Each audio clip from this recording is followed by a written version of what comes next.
Welcome to the Agile Wire, where professional Scrum trainers Jeff Boobles and Jeff Molesky discuss Agile topics. Now, here are your hosts, Jeff Boobles and Jeff Molesky. And we are recording. All right, Mr. Boobles, kick us off, man.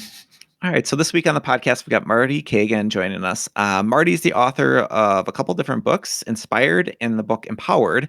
Also has tons of great experience with many major tech companies that we all know out there. And I'm sure Marty's going to tell some stories about that. So first off, thanks for joining us, Marty, on the podcast. Well, thanks very much for inviting me, Jeff. Yeah. So I got a question for you. So you wrote the book Inspired. I love that book when it first came out. And recently you wrote Empowered. So why write the second book? Like, what was your intent behind that? Yeah, well, it wasn't, the intention was just inspired. That's actually my favorite topic. To me, the most interesting and important topic in product is how do good teams figure out good solutions to hard problems? And that's the subject of Inspired. It's really product discovery. How do you discover a good solution? And I've always loved that topic, and that's what I love to do. That's most of my day is coaching teams on those hard problems. And, we've got so many great techniques for that. And, the truth is I've written 2 editions of Inspired. The first edition I wrote a long time ago, actually, like 13 years ago now. Okay. Yeah, 2007. And to be very honest, I was just in the middle of the Silicon Valley bubble, and I wrote it based on what I saw for the people I was working with. And it was, it was pretty well received, which was great, but it was sort of in my bubble. And then I was approached by a larger publisher to do a second edition of Inspired that would go, out to the world. And honestly, when I agreed to that deal, I didn't even know there was much of a world outside of Silicon Valley when it came to product teams. It's like I really didn't know too many of them. There were some for sure, but nothing compared to what it is today.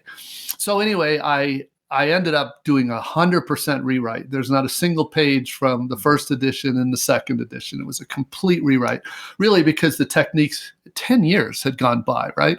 10 years in the product world. So the techniques were so much better. When I wrote the first edition, it was before Agile was well known. It was before Lean Startup was well known. I was describing those concepts. 10 years later, it's like everybody's already doing that. It was only a question of whether it's Scrum or Kanban, that's sort of that. And so pretty big difference. And I ended up totally redoing it. And the good news is it was timed really luckily, right? Very well. It spread with the rise of product teams, investment all over the world, China, India, Europe, just everywhere. And Latin America. I started, and what happened was I started meeting teams way outside of Silicon Valley or sort of Seattle, New York, San Francisco sort of hubs. And first of all, that's very cool. I love that anyway. I've always loved getting to know teams and sort of how is product different around the world. But what happened was I realized the people really wanted to work the way I was describing. I mean, at least the people that would contact me.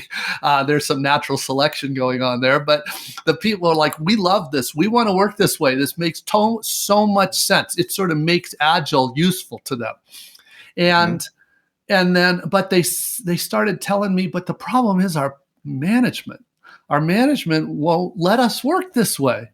The management is not into these empowered team idea. They're just into, here's the roadmap. You do how many sprints you want, but you can just get it done in the quarter. And that's what they were telling me. And I like, really? I mean, seriously? Why? And yes, and I was introduced to a lot of CEOs by teams. And what I realized was it wasn't enough to sort of share the practices of good teams. The big issue around the world was the practices of the leaders. And they had very different understanding. The leaders that work at Amazon and work at Netflix, they're in one world. And then those companies, the sort of the classic old IT, they're a very different world. I mean, it's just literally night and day. And so I realized that I needed to tackle this problem of sharing the practices of leaders, which is honestly a much harder job. The techniques for discovery are, I think, pretty easy, pretty fun.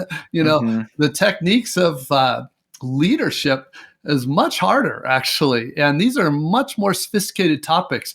They're the kinds of things I was coaching the leaders on anyway for the ones that I advised. But it's a hard thing to write a book about. And I didn't know if I could. I ended up taking, it was a big project, multiple years. And so Empowered was written to share the practices for the leaders so that the leaders could let their teams do good work. And really that's, the good news is I've heard from more CEOs all around the world than I ever had before, because most CEOs were not really into Inspired. A few of them read it and said, this sounds cool, but they didn't, not really for them, right? It's not for a CEO. It's not for a chief product or chief technology officer, but Empowered is. And a lot of them came to me and said, I now understand what people mean when they say Google works very differently than we do. They understood that. Now, it doesn't necessarily make it much harder to change, but that's a whole other topic, right? Changing a company from the old IT style to a modern company is hard, but at least they knew where they wanted to get to. And so that was the purpose. And it's a pretty different purpose, but the two of them together are meant to complement each other that way. Quick break. We know you can't support all shows, but when you do support a show, think of the Agile Wire when you subscribe and share. You were talking about those. I know, Jeff. Like you're go for it. Go. You mentioned the bubble earlier, and what I was kind of curious about is that, like, what kind of burst it for you coming out of Silicon Valley, understanding like this is your world, and then all of a sudden it got expanded. Like, what things were blown apart for you inside of there? Just talking really quickly from a personal example. Before we started recording, Jeff and I were talking about a little bit of our history and where we came up with what you would probably call empowered product teams. We had software developers, we had user experience individuals, we had quality engineers, we had a product person. Like, that was our team and that was our world. And for a long time, I just thought that was how it was done everywhere. And then, I leave that organization, go into another one, and they've never even heard of UX, let alone having that type of skill set embedded with the team. And I was like, holy shit, you mean this isn't how it's done everywhere? And you could tell when you looked at their products that clearly that was not in their worldview. So I was just kind of curious, like what kind of was blown apart for you when you exited that bubble of Silicon Valley? Yeah. Well, and the first thing I really need to say, because it's really important and true, I know terrible companies in the middle of San Francisco. So this is not a Silicon Valley rest of world, that is like somehow, because really I have been literally across the street from good product companies, and it's like, and they've never heard of UX or they don't hire any, or they outsource their engineers or other really bad things. And I'm like, literally, you are across the street from companies that haven't worked that way in 20 years. What are you doing? So that's the reality. That said, it is obviously, you can pretty much go into any Starbucks in the Bay Area and hear a lot of the things we're talking about, but in a lot of the world, no, it's newer. And so the proportion is different. Now, I really do think it's spreading, and that's good. But yeah, and what you described is what you saw. Yes, very similar to what I see. It shows up lots of different ways. Design is sort of one of the obvious ones. A lot of times I'll look at a product and just know they have no clue. This is clearly engineering design software. They've never really experienced designers. And if they, they're not willing to pay for them, they even know what they are. And there are some things like that, but other ones, like you get into the company and you realize that they're treating engineering and they're treating technology as a cost center. They're not treating it as a profit center. There's very few things that are as fundamental as that. But you find that. Marty, can I pause you there? What does that mean to you, a cost center versus a profit center? Because I've heard that tossed around quite a bit, and I have a conception of it, but I would love to hear, like, what does that mean to you when you call something a cost center versus a profit center? Yeah, well, so first of all, it's a literal thing. It's an accounting concept.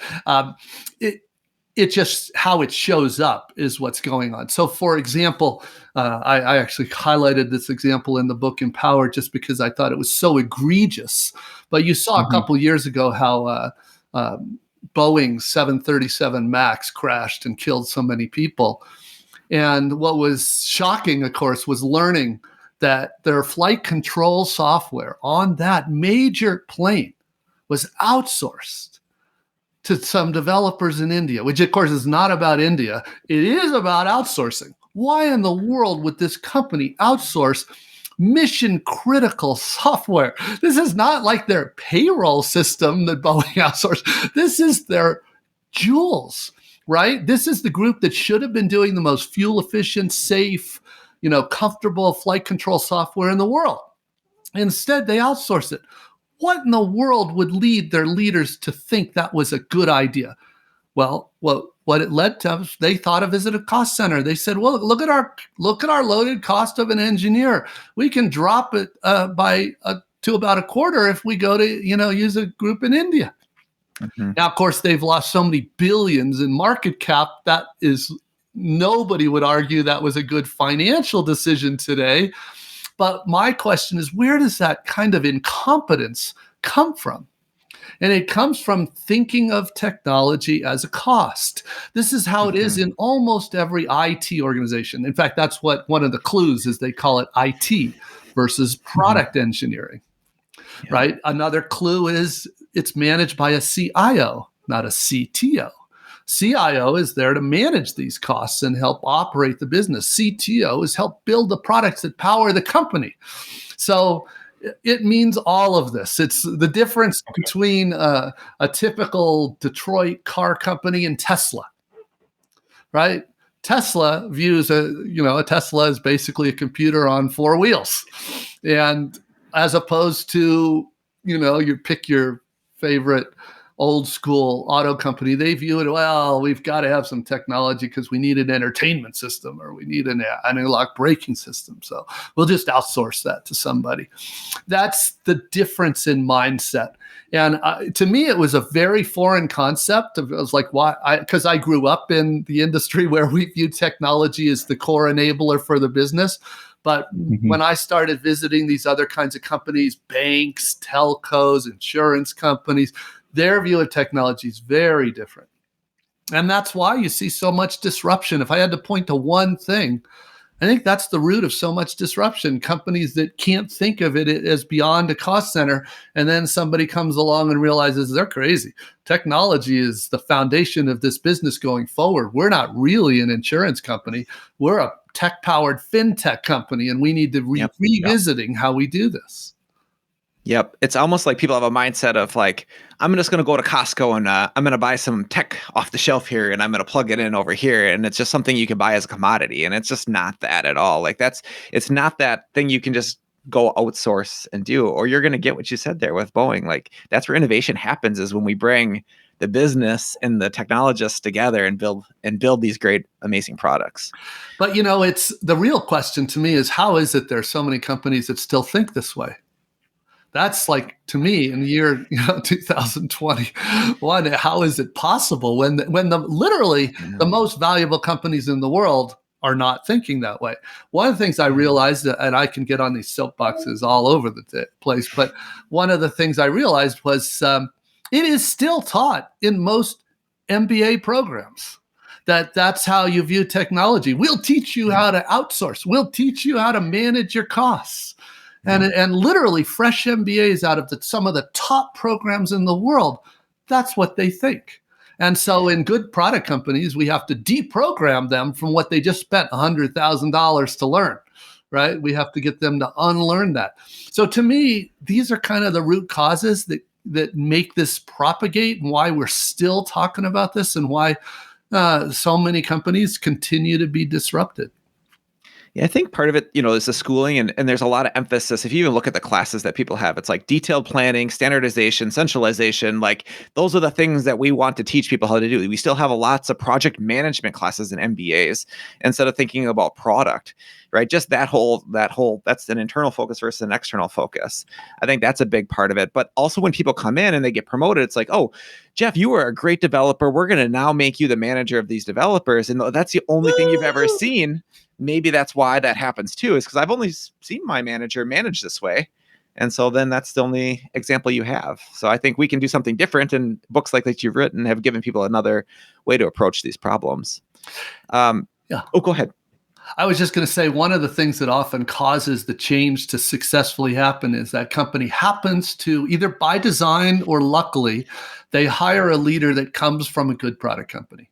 And they show up and say, seriously, is this how you're working? Okay, we need to do this very differently, and here's why. But now the executive team has somebody that they hopefully trust, that has been there, done that, and they're willing to really try to change. It's very difficult because it's a giant leap of faith for a senior executive team to make a real change if none of them have been there, done that before. Right. Hey, I had a question for you. Something just popped into my head here. What is your thoughts on project versus product? When we think of like product management versus project management, and where do those two kind of fit into this product organization that you're thinking of, or these empowered product teams? Yeah, in terms of project and product, another way of thinking about it is the roles. And there are a lot of Agile purists I meet that don't like project management roles. They don't think it's helpful. They think it's too, they're thinking old school command and control program and project management, like an old PMO, which I hate as well. But there is actually a very helpful role of project management. I like the Spotify term delivery manager for these people. They're basically the Scrum Master, but more importantly, Scrum Masters technically, as you know, just collect impediments. But what a delivery manager does isn't just collect them, they eliminate them. They go through and chase them down. That is very helpful. Not necessarily helpful in a small company, but in medium and large companies, especially large ones, it's very helpful. So I think the role of project management, as long as they have the right mindset, is really important. Where it goes sideways is if they think their job is governance, if they think their job is compliance, if they think their job is to police the team and how they work. Those people are usually organ rejected by any good product team, especially good engineers.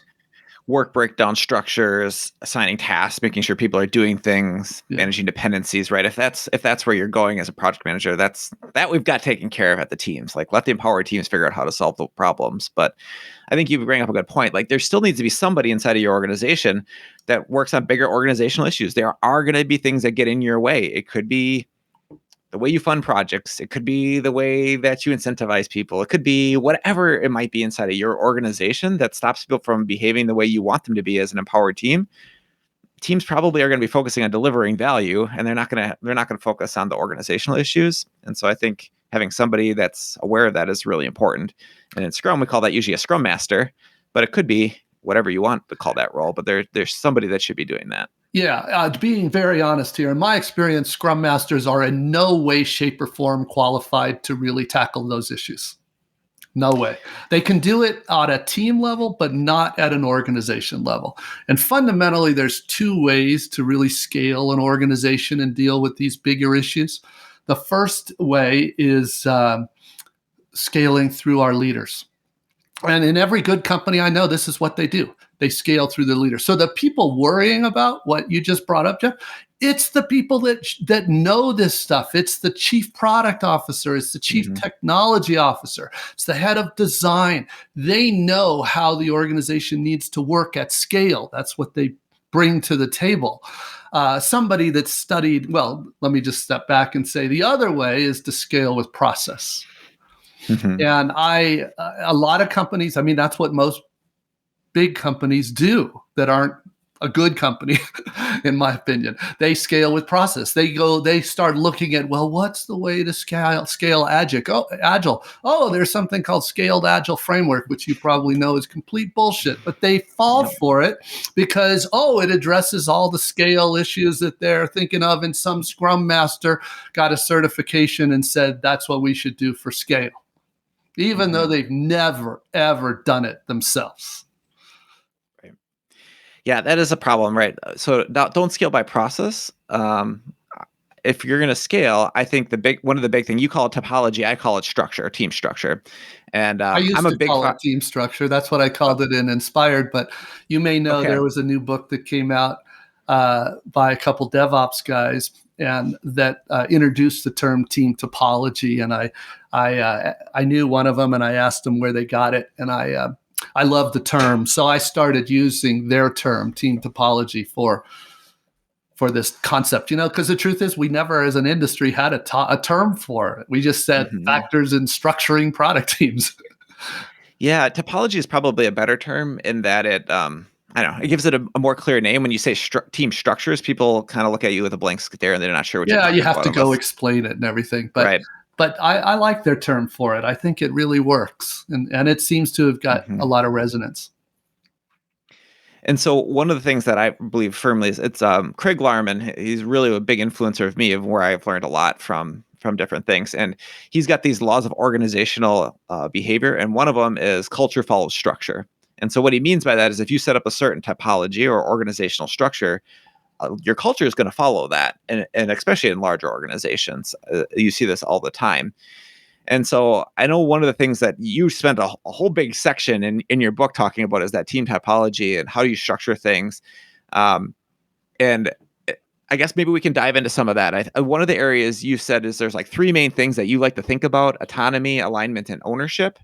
And maybe we can dive into what you meant by each of those. And then I kind of have 3 that I think map very, very similar to those. And maybe we can compare and contrast some of them. So would you mind just kind of diving into each of those 3 just a little bit? No, not at all. But first I should clarify that I don't think that's what, I don't know what Craig Larman was referring to specifically there, but I doubt that's what he meant as driving culture. There are, I think it's the structure around the process stuff influences culture very heavily. But even though I'm a big believer in the importance of team topology, it's not really the driver on culture. In fact, it's the other way around more often, I would argue. The culture is driving a good topology. Certain values in a culture will drive the choices you make in your team topology. So I'm coming at it from that angle. And so you asked... Can you give an example? Yeah. Sorry? Can you give an example of what you mean? Sure. One would be how important is empowerment? How important is autonomy? Those are cultural things, right? Those are big parts of culture. Empowerment and autonomy are related, but they're different. It's probably worth for listeners to be clear there. Empowerment means the team is allowed to figure out the best way to solve the problems they've been asked to solve. That doesn't mean that they go pick what they want to work on. It does mean that they're not just there to implement features like a feature tune. They are there to solve problems, but they get to figure out the best way to solve it. They know the technology, they know the customers, they're seeing every day, so they are in the best position to solve that. So that's what empowerment is. Autonomy means we have all the pieces we need in order to deliver that solution. We don't have to go. So, for example, a fully autonomous team doesn't have dependencies on a bunch of other teams that that they're stuck waiting on. However, it's really important to point out that autonomy, except for really small companies, I really never see full autonomy. What we do with autonomy is we maximize for autonomy. So it's normal to be very empowered in terms of how you figure out the solution, but only partially autonomous. In other words, mostly autonomous, but we still have some very intentional dependencies. So dependencies play a big role in, this is just a good example of what you asked. So what's an example of culture impacting topology? This is, if your culture says we're going to have 100% autonomy, that's going to lead you to a very specific kind of topology. one that you'll find, and most companies find, doesn't actually work out because you would need way too many people with too many skill sets on each team. So it doesn't really scale, and there's no leverage. So most companies don't end up that way. Interestingly, the best companies often have as many as 50% of their engineers on platform teams, which are by definition a dependency. So, so these are how these so related, right? Another big example is a big part of topology is how you slice, where you draw the lines around the scope of a product team. And it's very common, especially there's a lot of old companies that have, and I want to be clear, there are times for what I'm about to say where I recommend it too. So it's very hard to talk topology without some generalizations and patterns. But too many companies, they slice the teams way too narrow. And you see that because everybody feels very frustrated. They feel like they're just one little cog in a giant wheel, and they can't do even simple things without a ton of coordination. That's a common consequence of the way a lot of companies slice up their topology, their teams. And what they're really doing is they're not giving those teams, they're giving them more vertical control or autonomy and a lot less horizontal. And what that really means is that teams don't feel like they have any end-to-end responsibility for anything. Yeah. And one of the best practices out there, I believe, in team topology is to have very rich platform teams so that you can go much broader for the experienced teams on an end-to-end experience. And then people feel like, yeah, we have very meaningful control. In fact, we can be responsible for the whole native app on iOS, for example. How can they do that? Because they're mainly calling services from platform teams, many different platform teams. So that's a very intentional use of dependencies to enable a much broader sense of ownership. So these are very related. Yep. And so what have found through my experience is that if you say you want autonomous teams and you want empowered teams, but you don't put them on a team and you have a very narrow scope for what they're going to do, it's a system, it's a component, it's a database team, it's just an API team, but it has to call multiple APIs and they can't actually change anything because it's in the database. So then they have all these other problems and there's all these coordination costs. They're not really empowered or autonomous. You can say you want that culture, you can try to put that in place, but until you actually give people that scope and that goal of like, we are going to actually solve customer problems, and then you remove all the coordination costs and you start to give them more of like code ownership around that so that they can actually make changes in that space. I don't see you living that culture. Like you might say it, but it doesn't actually happen. Yeah. And I think you're actually just saying with a different example, the same thing I was saying, that culture is driving the topology there more than the other way around. But if you change the topology, I think your culture can change. So if you, that's the flip of it, right? I think what you really said though was if your topology doesn't support that culture, you're not going to be able to have the culture you want. Correct. Yep. You need to create if you don't have the topology that supports a certain culture, you won't get that culture. Yep. Yeah.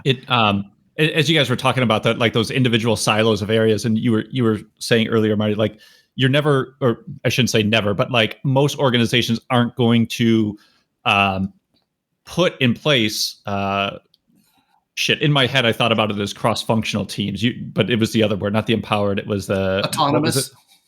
Autonomous. Thank you. Sorry, just vernacular translation there. But like in my head, I thought about legal and compliance, right? Not every team is going to have a legal and compliance individual. No teams would, by the way. That's another common confusion. That's what a product manager does. They represent all those different constituencies. It would make absolutely no sense to put a lawyer on every team that has legal implications. Exactly. Exactly. But one of the other things, like where it makes sense to have component teams, do it, right? The problem is the flip side of that is when everything is a component team. You've got the architect team, you've got the design team, you've got the engineering team, you have the integration. That's not a component team. That's a functional team. That's a different thing. Sure. So the component team, you're right. It's normal, and I think makes total sense for pretty much every organization to have some number of component teams. because Sure. there's like payment, where it's so intertwined, so complicated. You really want to abstract that difficulty for the rest of the organization. Some number of component teams seem to always make sense. Functional teams make no sense. That's a total different issue. Like just that. Now we're talking an org chart, really, but that makes no sense because that's the opposite of a cross-functional team. Right. And where I was just going with that thought was to the whole topology or structure and culture. Like I love the Gary Hamel quote, like, what is it? Bureaucracy makes assholes of us all, right? Like when you put those structures in place, you're just essentially creating little fiefdoms and areas of ownership, silos of knowledge, just dependencies, handoffs, all these negativity, all the different forms of waste that like pop up in these types of structures. So just to kind of really hit on, like, because we're literally having this type of conversation internally at our work as well, and that's why I'm finding the conversation intriguing. Is the way I like to articulate it is it's rarely a right or wrong discussion. It's about trade-offs. And so one of the good examples of that type of silo is oftentimes for secrecy. And so if we're hypothetically, let's just say we're a government agency and it's a need to know basis, and we need to worry about things like spillage or people getting access to things that they shouldn't have to. Okay, maybe that makes sense there, but it's kind of an exception to the rule, right? But again, where I was going with it is about trade-offs. Like, what are you trying to optimize for in your topology, in your culture? Like, what do we value? And oftentimes it's time to market, speed, learning, value, all those types of things versus secrecy or dependency management, anything like that. Yeah, these things are very related. You're bringing up a lot of different things there. That's why topology gets confusing pretty quickly. We should separate org chart from team topology. They're not the same, right? Normally, they're not the same. Org chart is who you work for, basically who's there to help you get better at your job.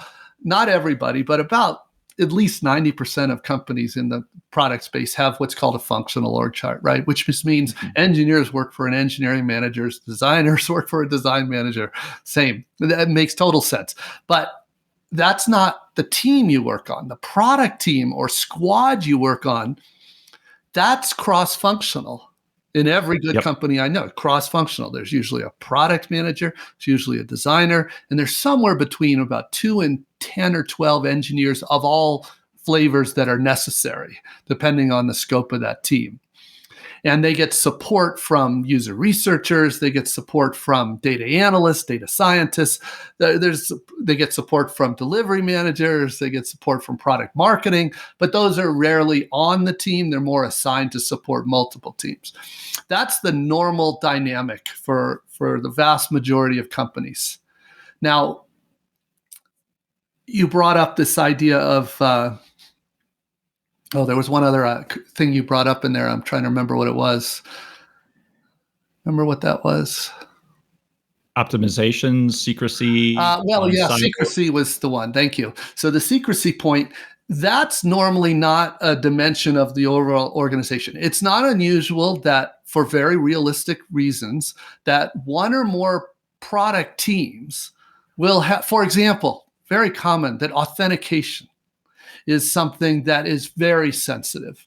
And a lot of companies have legal obligations that source code is not generally viewable. All the other source code, people can go in, they can learn, they can often do pull requests, they can do all kinds of things. Authentication, no, that's very dangerous. If that code gets in the wrong hands and there's been leaks, there's been espionage, there's been all kinds of issues in the past.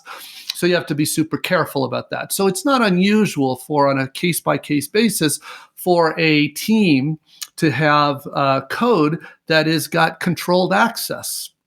That happens. This is certainly the exception, not the norm, but it happens. That's less a function of the culture. It's more just one of the compliance issues in the company.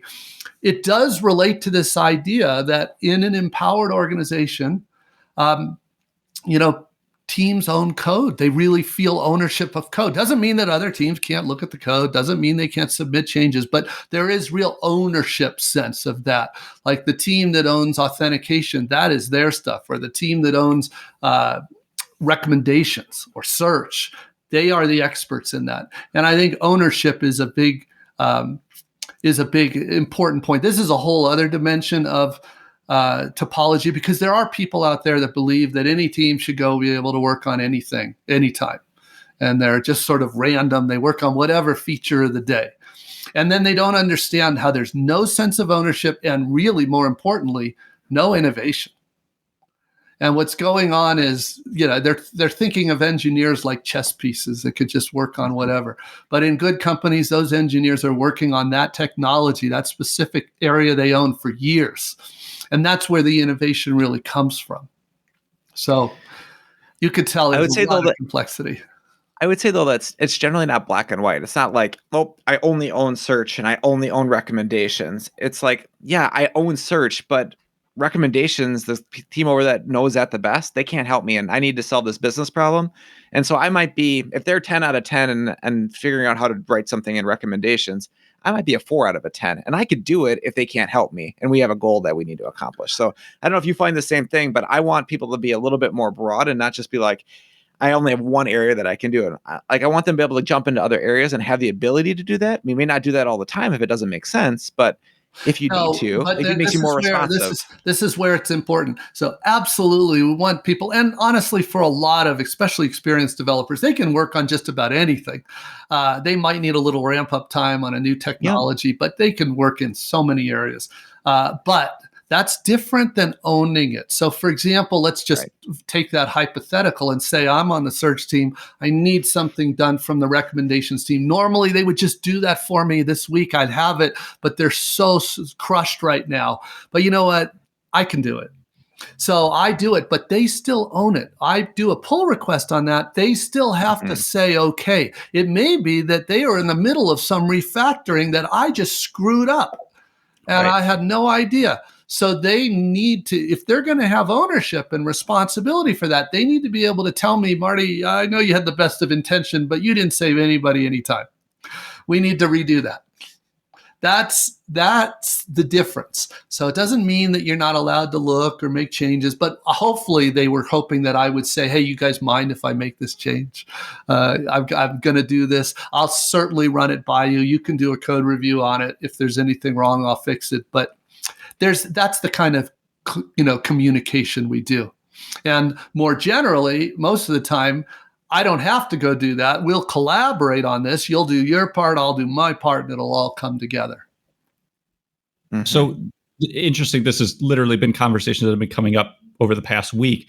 The way I've articulated, at least what I was hearing from you, was almost like an open source model. Is the code is open source. Anybody has the ability to contribute to it, but we have gatekeepers in place. Those are the people who own that section of the code. Ultimately, they give the thumbs up, the thumbs down to that code making it into your main branch or I know several companies actually call it the open source model, even though it's not open source. So yes, that's exactly right. It is probably worth pointing out that a lot more companies want to do that than are able to do that. It does take a level of, the company has to have a pretty high bar on their developers for that to be viable in most cases. And all the good companies that you read about, they do have a high bar, but there's a lot of other companies that struggle with that because they want to, but they're not. They haven't had the level of training. They don't have the level of experience. They might just be sort of front-end JavaScript developers. They really get out of their depth quickly when they go deeper into the stack. And so I've learned to use a little tell people, look, you need to be savvy on this. It sounds great in theory, but you could have a complete mess pretty quickly if your people aren't. And most organizations individuals, you kind of have to do it on an individual basis. Are they able to do this effectively? If so, great. If not, they'll probably need some more development training before they can. Mm-hmm. Yeah, technical excellence is like just has to be a requirement that all these empowered product teams need to get to. And if they're not there today, then we got to put some things in place to get to that point. Yeah, it is important to realize, though, that even in so it's not really technical excellence that's the bar, it's competence.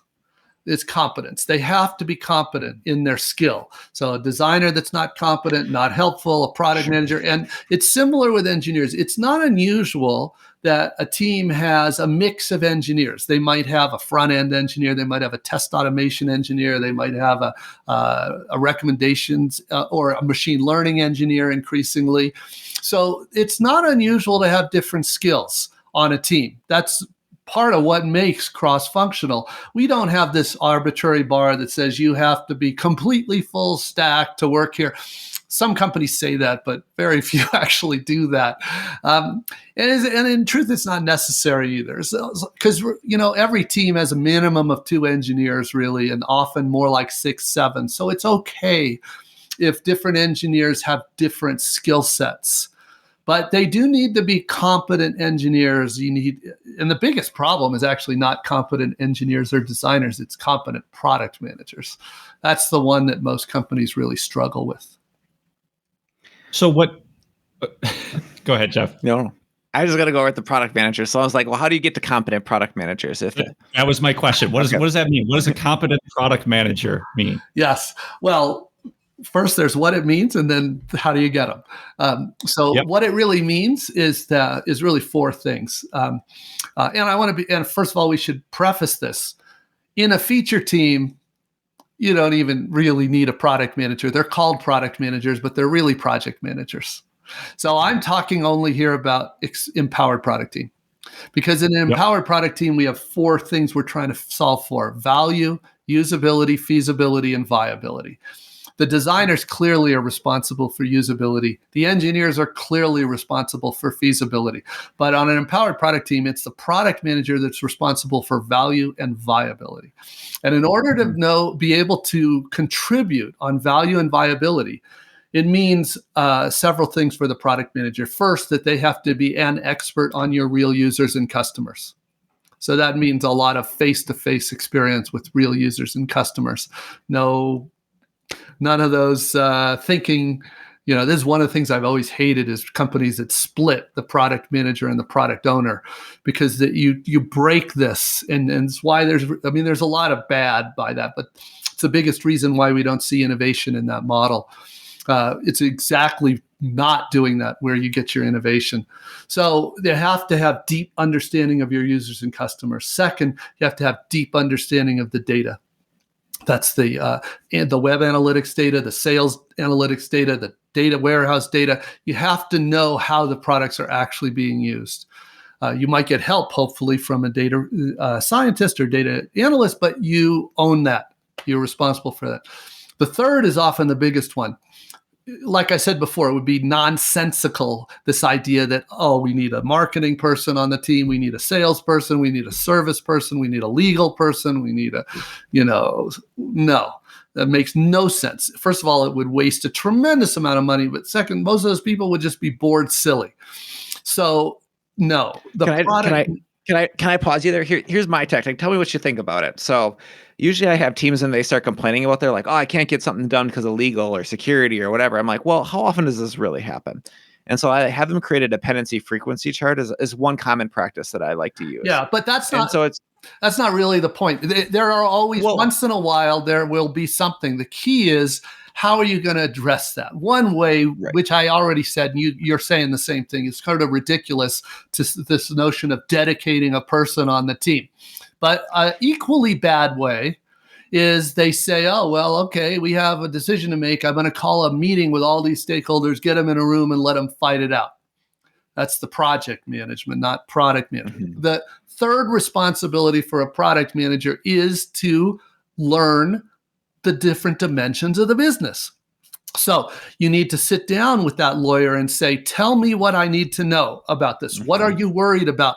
When I started at eBay, I had there was one lawyer and I had to learn a tremendous amount about legal, about tax. They were related there. There was an agreement with the government. And he wanted to make sure I knew this stuff before he would trust me to go do solutions that weren't going to get the company in trouble. So you have to learn legal. You have to learn compliance. You have to learn the go-to-market, the marketing, the sales, the product marketing. You have to learn the services model. You have to learn the monetization strategy. You have to learn the financial, both the costs and the revenue side. The analytics. This is what a product manager contributes to the team. So they have to learn these different dimensions. And the fourth thing they have to be on top of is they have to learn their industry, their competitive landscape. What are the trends? This is what a product manager brings to the team. Now, in an IT organization, there's none of this. It's first of all, it's really none of it, but what there is scattered among a bunch of stakeholders. But if you want a team to be empowered, who's going to do this? Designers don't know this. Engineers don't know this. This is what the product manager brings to the team. Now, that's what they're responsible for doing. How do you get them? You could see where I often will complain, some Scrum trainer will try to teach these people. And I'm like, what are you doing? You don't know any of this stuff. And you're trying to teach these people how to be a product manager. Are you serious? It's like, no. The people that need to teach these people are the ones that know how to do it, which is supposed to be their managers. That's what a manager of product management, director, VP product, chief product officer, that's what they're supposed to be good at. And their number one responsibility is coaching and developing their people. And in fact, I tell these product leaders all the time that they're going to be judged by their weakest product manager. So I heard a lot of something you had said earlier, which was really just removing dependencies. Like the product manager is there to remove dependencies on legal, on marketing, on finance. I didn't actually say remove dependencies. That's the Scrum. That's the delivery manager. Yeah. But if you're saying the product manager needs to learn this stuff for the team to understand the product, yes. Like another way of thinking about that is we're removing the dependencies on these other areas of the organization. We're instilling that knowledge in a product manager so that one, they can do a better job. And two, they've removed the dependency of needing to go and rely on these other centers of knowledge inside of an organization. Well, I wouldn't frame it that way because that is guaranteed to get the stakeholders all bent out of shape. So I wouldn't frame it that way. I've never, to my knowledge, said it that way. But the way we usually frame it is the product manager is responsible for understanding the constraints that come with each stakeholder. Because it's really a relationship. Let's say you're the lawyer and I'm the product manager. I need to understand what you're worried about. What are you concerned about? And when I see something that is in that area that I know I'm going to go, Jeff, I need 10 minutes of your time. You had already told me this is dangerous and I needed to keep an eye on this. Here's what I'm proposing we do. And usually I'll show you a quick prototype. I'll say, Jeff, are you good with that? Did I correctly understand the legal issue there? And have we addressed it safely? So notice I have not eliminated that dependency. I still, as product manager, need to check this with you. The difference is, sure. And of course, over time, you're like, Marty, you know this stuff already. You don't even need to show it to me. But lawyers almost never say that because they're paid to be paranoid about stuff like this. Sure. So they're like, but I show it. It only takes a few minutes. And you might say, this is good. Thank you for checking. Or you might say, I need to email you some new language for this. I'm going to send you some language and you include this. Easy. Where people get into trouble is if a product manager thinks they understand all this and then they build it. And now we're at the sprint demo, which, by the way, the lawyer almost never comes to. So, but even if they did, it's already been built. And now they're like, you can't launch this. That's where things go really sideways. And that's where I use that dependency chart to try to figure out where are those things that are stopping us and making us go backwards when we get to that sprint review. And then how do we get those skills? And that's going to help highlight the big ones, because you outlined just a ton of things that a product manager or product owner needs to know. And so if you're at a spot where you don't know all of those, let's figure out the ones that are the most common, that happen the most often, that we can get that knowledge up to that, so we can hopefully have that quicker feedback loop. And then those things get in the way less often, right? Well, That's going to be the biggest thing stopping you. Yeah, That's how just I tend to use remember, so what you're describing is totally reasonable, but it's like a tool. It's a tool. We actually call it an assessment tool, because every product team is a little different on what they, so there's an assessment tool. So even if you did that dependency thing, at best it fits one, probably doesn't fit all of them.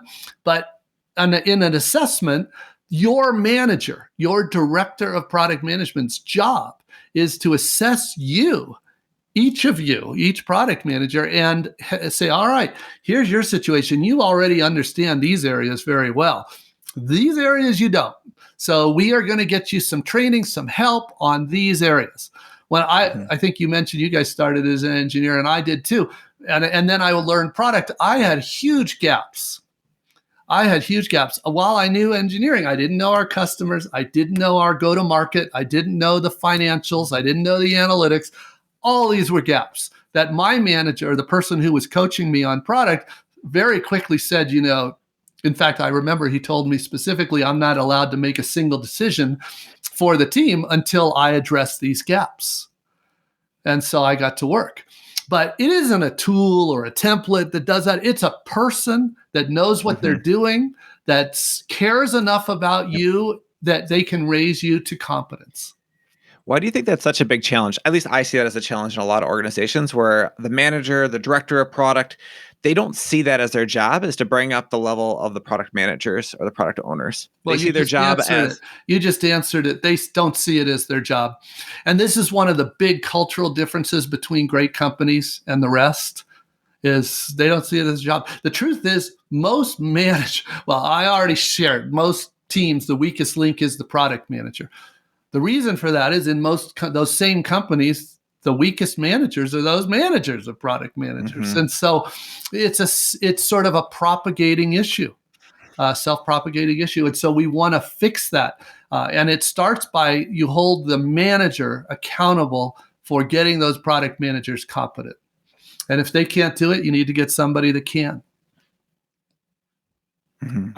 That was one of the interesting things coming out after reading Inspired, was how much time you spent on coaching in that subject. And clearly you're very passionate about that, even in just talking about it.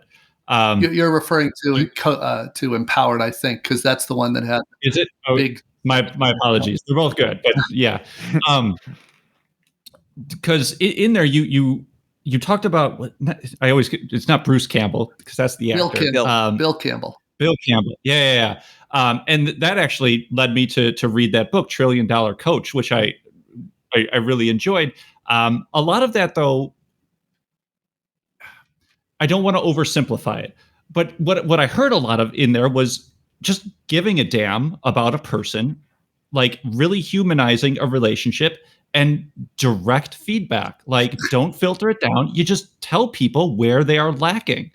And again, I'm oversimplifying it, but I always think about manager tools, which was coaching, one-on-one feedback, and delegation. Like, that's what they thought of as the core competencies of a manager. That's what they're there to do. And another big emphasis on the coaching, like you're there to build people up. And so you were just talking about how a lot of managers don't view that as their core competency or what they're even there to do. So when you're coming in, is that one of the primary things that you like, Marty, we're fucked up over here at our organization. We need your help, right? Is that generally the first area that you're starting with, is those first line, middle line leaders in an organization, and helping shape them, and then hoping it cascades down to the rest of the product teams? Or what are your thoughts? No, so it's not the first thing, but it's in the top 10. In fact, one of my partners and I did an article recently on our blog, which is the keys to successful transformation. And there's we find that most transformations, you guys know this, most of them fail. They go nowhere. They waste a ton of money. And what we found is of the ones that succeed, we saw these 10 things happening. And by the way, what you just said is absolutely one of them. You need leaders who are committed to developing their people and are held accountable to that. But there are other things on that top 10 too. For example, none of those leaders are going to start caring about developing their people unless their leaders care about this. So it really has to start at the top. And one of the things I've learned is if the CEO is not personally taking responsibility for this change, it doesn't happen. They just say, oh, yeah, we've got a chief digital officer or somebody that is going to worry about that. And it never happens because the truth is changing, like we're talking about, impacts much more than product design and engineering. It impacts marketing, sales, HR, finance, everything. So unless the company really gets serious about this, it just doesn't happen. Yeah. That's why Bill Campbell was so amazing to me. He convinced Steve Jobs, Jeff Bezos, Larry and Sergey, he convinced them that this was so important. And that even though those three companies have such different cultures, coaching is at the foundation of all of them. And so that's what I think he really had such a dramatic impact. And yeah, they have their own ways of doing it, but those are three great companies, and there are other ones too, but those were sort of the three pillars that he spent a lot of time with, and they all turned out pretty succful. So Marty, in your book, Empowered, you talked about OKRs and how you're kind of a big fan of that. So I don't know, my experience has been a lot of organizations mess it up when I get in there, and it's used in a lot of bad ways. Some of the things are they have individual OKRs. Each individual has their own objectives and key results that they have to get. They're maybe by department instead of by product area. They're very activity based. So they're like, do the thing, get the number of features out, get the cycle time to this. I don't know, that type of thing. They still haven't changed the structures. They're still in this feature factory. So they're still doing that. So like to put some kind of OKRs around it just seems very incompatible. What are some other patterns you see? And like, when you go into an organization, like, how do you change that? Do you just say, don't even bother with OKRs until we get to empowered product teams? Or do you use OKRs right away? How do you go about doing that when you're using them? Well, you just did a really good job summarizing how broken OKRs are in vast majority of companies. Just those are, now they're not unrelated. All of those are kind of consequence of the same root cause, but it is a very common problem. I never recommend OKRs unless and until you've decided to move from the feature team model to empowered teams. You think it through for a second, it makes no sense. You're giving a team a roadmap with a bunch of output, and you're telling them to do these objectives. Makes no sense. They're just going to ignore it. They're going to do what their stakeholders are demanding of them.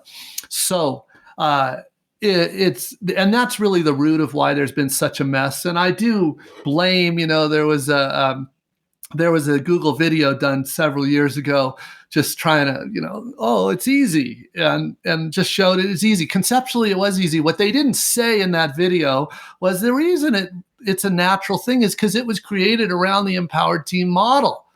Mm-hmm. If you can't just, and of course, a lot of people thought, oh, well, Google's makes, they're worth all this money and they make so much. So all we got to do is take this simple technique and we're going to make all this money. I'm like, no, they're not successful because they use OKRs. They use OKRs because they have this empowered team model. And that's really what it's about. So yes, don't do individual OKRs. Don't do cascading functional OKRs. Those are common mistakes. Don't do activity-based OKR. These are all, the whole idea was created by Andy Grove at Intel. He was one legendary CEO, and their whole company was built around this empowered model. Was, okay, we need a way to assign work to teams that gives them the room to be empowered, right? And so here's the objective, the problem to solve. Here are the key results, the outcomes we're looking for. Figure it out. This is really simple concept, but it only is a concept that makes sense with empowered teams. If you've got feature teams or worse, delivery teams, it's just a complete waste of time. And unfortunately, that's what happens. And it's, today people call that OKR theater. So they've got the buzzwords, but they're doing none of it. So yeah, those are all the common problems. It's really, really unfortunate, but a lot of companies have wasted a ton of money and time on OKRs. And then, or they don't review them frequently enough. That's the other common pattern that I see. It's like, oh, we're still going to look at them quarterly and see how we're doing. And again, if you have all these other problems, it doesn't matter that much because they're not going to be successful. But the whole point is, right, frequent inspection and adaptation so that you can make adjustments and figure out where you're not hitting the mark and where you are, and figure out how to react to that. Yeah, but realize if the company this is why those feature teams fall down. If they're so we know what the thing is, but we've got a roadmap that we're already committed to for the quarter. How are we supposed to make an adjustment? We're already locked and loaded for the quarter. So it's just theater. Yep. Okay. So to that, I'm kind of curious because I've ranted about this in the past. Where do you stand on roadmaps? Oh, that's another big topic for sure. So the way most companies are using roadmaps make no sense. It's a pure output tool. So, but roadmaps themselves, it's kind of like a gun, guns don't kill people, people do kind of thing. It's a similar thing. Sure. Roadmap itself is fairly harmless. The problem is if you are putting first of all, the vast majority of roadmaps are features and projects. And that's okay if you knew that if you had evidence that the features and projects you were putting on that roadmap were actually the ones we need to solve the problems we have to solve. The problem is that almost never happens. That's called that's a different kind of roadmap. It just almost never happens. Most people, a bunch of stakeholders, a bunch of executives, every quarter decide the features and projects that they want. And then they just throw that down to the team. That's a feature team. And we know, at this point, there's so much evidence. We know about somewhere between about 2/3 and 3/4 of those things on the roadmap are not going to deliver the value that those executives hoped. It's going to prove a waste of time and money. Now, if you're a big, wealthy bank, who cares? You got so much money, you're not going to run out of money. Who cares? They just throw more money at this. But if you're actually a company that depends on innovation, then it's a big problem. And so if, on the other hand, you did the product discovery work and then you determine, what, we need this feature and we know how to do it. We're going to put it on the roadmap. We're going to deliver it at whenever, the end of the month. Then the roadmap is just a communication tool for what we know we really need to do. When I say we know, we have evidence is the right thing to build. But if we don't have the evidence, then most of those things are going to end up being a waste of time and the wrong things. So is it the roadmap that's guilty? Not really. It's just a template, right? It's just a format. Yeah. The issue is there any integrity to what's put on that roadmap? As long as you do the discovery first, it's fine. And of course, you don't even really need that. You could just, if you're doing OKRs the way they were intended, you're giving the teams problems to solve. And of course, once they know the solution, they need to communicate with the organization about when this is coming out, when sales can start selling it. But that's the easy part. So like a goal-oriented roadmap, what are your thoughts on that? Well, I think it's normally called an outcome-based roadmap. Outcome-based roadmap. Yeah, that when I said that there is a small another kind of roadmap that a very small percentage of the world uses. If I could and everybody could use that, I think it'd be great. But I've seen very few that actually use that. Because again, it's really a cultural issue. It really gets down to who's driving this ship. Is it the product teams or is it a bunch of stakeholders? If it's a bunch of stakeholders, they're not going to go. They're going to say, look, I want this feature. And I need it here. Jeff, you stole the thought out of my head, because I was thinking about Roman Pichler and his outcome-based roadmap, which really is just another articulation of what you talk about, Marty, was viable and valuable, right? It's got to be good for the business and it needs to solve a customer problem. Like, we need to be thinking about these two different perspectives for the work that we're going after. And I feel like that outcome-based roadmap really does a good job of articulating, here's the problem for the customer that we're trying to solve, and here's its relevance to the business. Here's the expected outcomes of it. I was going to say, so how far into the future do you typically look when you're constructing a roadmap? Is there a rule of thumb of, hey, I only maybe have 6 months on a roadmap, or I have 6 years on a roadmap? Yeah, no, well, I mean, first of all, I don't focus on the roadmap. To me, that's not where the important decisions are made. It's the product strategy that matters. So that's what's going on. Now, the product strategy is part of vision is usually somewhere between 3 and 10 years out. Product strategy is a living thing. It's updated every quarter. That's what matters, the product strategy. The roadmap will fall out of the product strategy. But the decisions that matter, the ones that really have consequence, those will be in the product strategy. Because the purpose of the product strategy is to identify the specific problems that need to be solved this quarter. So once the teams figure out a solution to that, they put that on their roadmap, we're fine.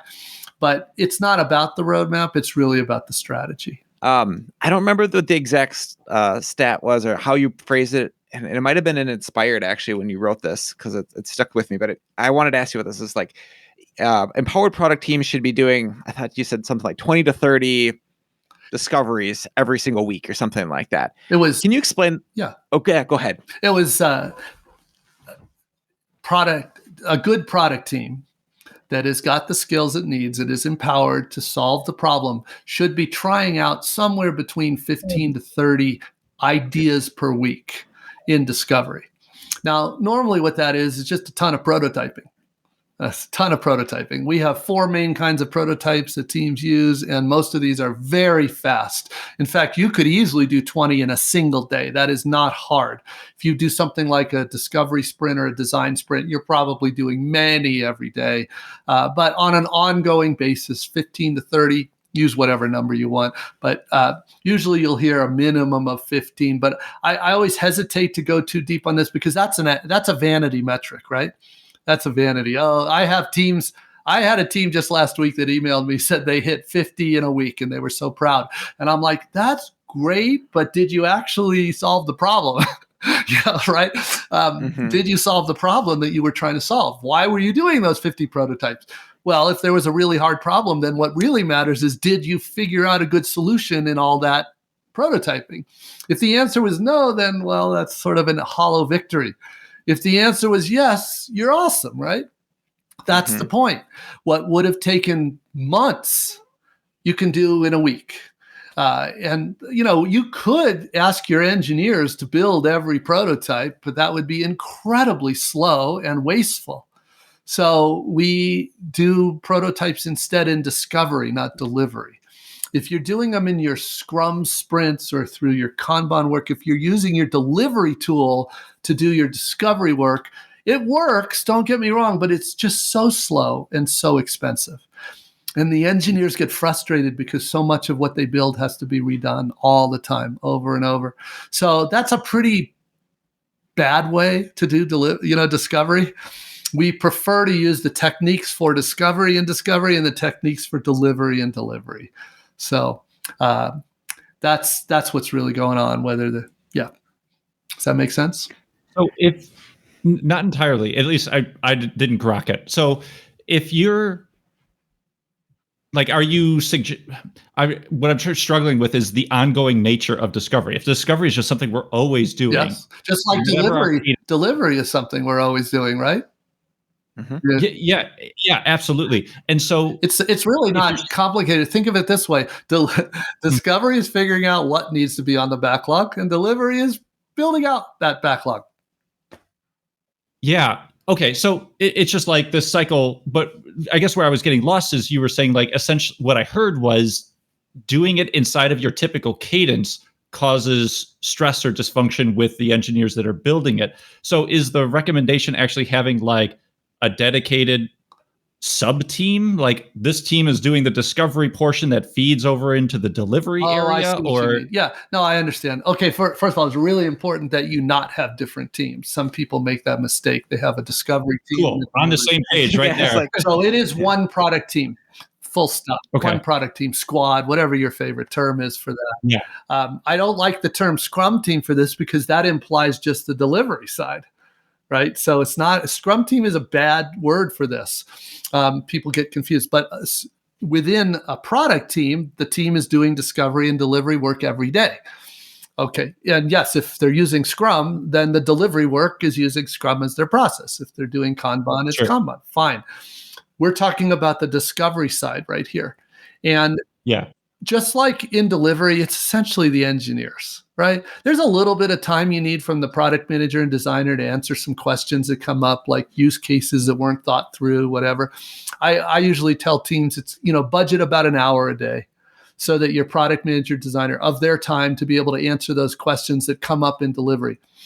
Discovery, on the other hand, is done primarily by the product manager and the designer, with a few minutes of the day from the engineers. So it's the opposite. Mm-hmm. They're spending most of their day on discovery activities and prototyping, showing those prototypes to customers, testing those prototypes with the stakeholders, testing them with the other engineers.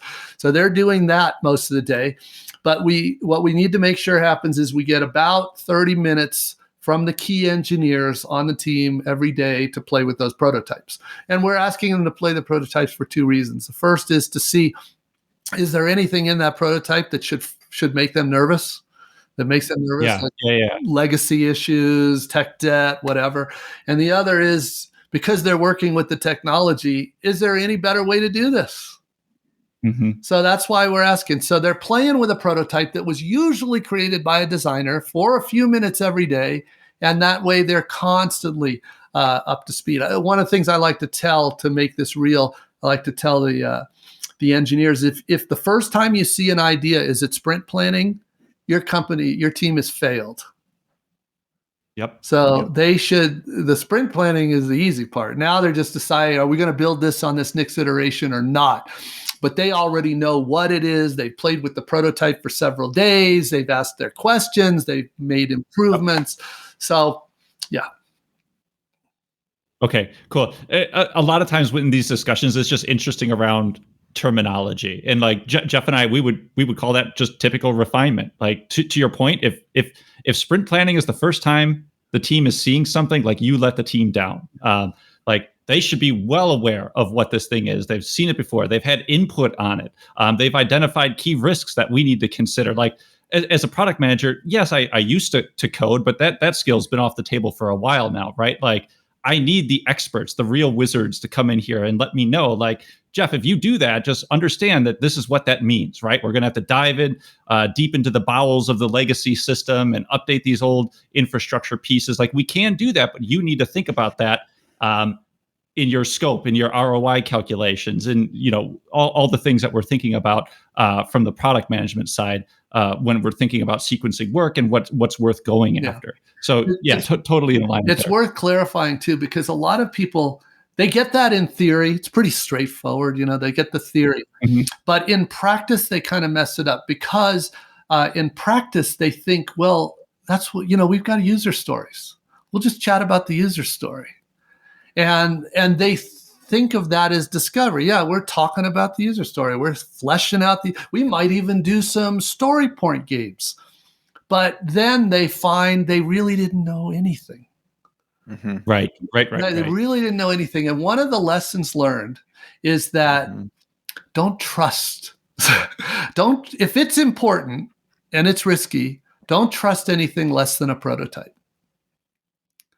Just don't. So once a prototype is done and we can see it, it is amazing how much more clarity there really is on these issues. I always tell the leaders, if you ask a team for a date, which we, even though Agile doesn't like it, we need dates sometimes. You can do date. But if the team just did some sort of story point exercise and gave you a date, you're crazy to believe that date. You're going to get what you asked for, because unless and until the engineers have been able to do a prototype of this solution to really uncover the things they don't know, don't trust the date. That's really a rookie mistake. Don't trust the date. I learned a long time ago never to trust the date unless I can see that prototype. It's a specific kind of prototype, a feasibility prototype. They're not hard to do, but after that, the engineers know these things they didn't know before. And unfortunately, stories do almost nothing to highlight those things. So don't get me wrong, I'm not anti-stories. To me, stories are not near enough. A prototype is how we're going to manifest that story. And until we see that, we don't know shit. Yeah. And even that word prototype, I feel like has different levels to it, right? Like we can have a wireframe that has maybe a basic type of prototype, then maybe a pixel perfect design or some type of Figma file is another level of granularity above that. Maybe we're creating a paper prototype or some type of lightweight interfaceable prototype where somebody can actually click around and see how this is going to interact with. Or even that one team where we had to do the feasibility prototype because it was this big Fortune 500 company. We didn't know we could get to production in a timely manner. So it's like, first 2 weeks, let's just make sure we can actually get to production with a blank homepage, right? Like, but we just want to see we could get through other things, right? Would you call that a prototype too? Like, oh yeah, you heard me say before. There's 4 main kinds of prototypes. Jeff, you were describing a bunch of variations of just one of them, which speaks to the idea of fidelity. Some are low fidelity. Yeah. The ultimate low fidelity would be paper prototype, and some are very high fidelity. They look and feel like a real thing, but that's just one kind. There are. The reason we have so many kinds of prototypes is because we have different risks. We have feasibility risk, is what we were just referring to with the issue. And that's what a feasibility prototype is for. But the harder, and that's a critical risk for certain things.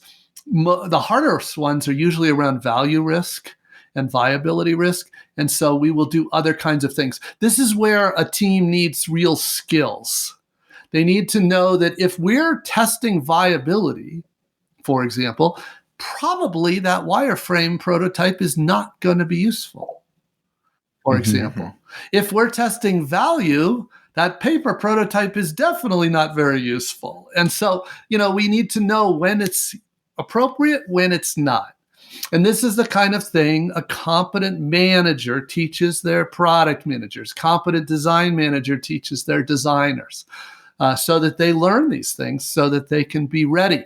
And in fact, very common coaching, I do this all the time, but very common coaching is one of your people will come to you and say, we have a weird situation. What's the best way to test this? And I always encourage people, if they run into those where it's not talked about in Inspired, they don't know what the right technique is, I love to see those.